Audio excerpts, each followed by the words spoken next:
Hi, I'm Doug Keck. This is an EWTN Bookmark Brief. Just had the pleasure of speaking with Dr.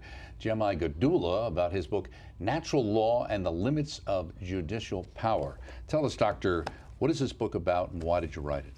Well, it essentially describes the need for us to recognize that in the Philippine Constitution, there are certain values that have been inscribed in it, and a lot of these values are in line with a great intellectual tradition called the natural law.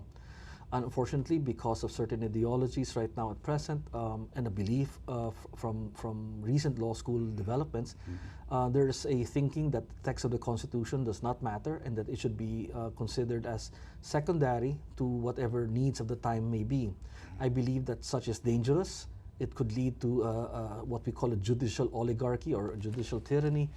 And one way of being able to ensure that the protection of the people's rights is that we stick to whatever it is that has actually been written in the Constitution and therefore respect the will of the people when they ratify that Constitution. So what does the natural law have to do with the actual words in the Constitution in your mind? Because when the people ratified the 1987 Constitution, embedded in it are already certain values that are, as I mentioned earlier, the natural law, which is a tradition of intellectual thought that has gone through the years. A lot of it is already embodied in our peculiar or specific Judeo-Christian beliefs that the Philippines has adopted and has worked well for us, has enabled us to be a society and a country.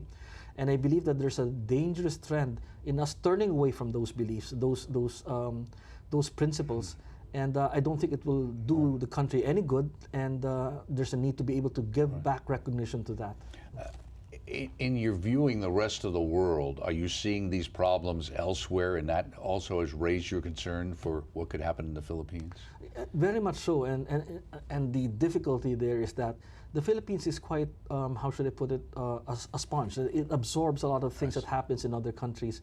So when you look at, for example, what happened in the Olympics in France, or the election, the way the election campaign is happening here in the United States and other countries as well, the developments in the United Kingdom, the Filipino sees that. And it makes a little bit of a doubt on whether or not our beliefs actually matter, do our beliefs are in keeping with the times. And so I want to tell the Filipino, we stiffen up, we keep up our spine, we know we're right, and it doesn't matter if the other countries are on this path, we need to keep on the path that has brought us this way so far. Okay, very good. Dr. Gatdula, his book, Natural Law and the Limits of Judicial Power. Look for the entire interview coming on the network, available on our EWTN YouTube channel and on our on-demand platform as well. This has been an EWTN Bookmark Brief. Thanks for stopping by. We hope to see you next time.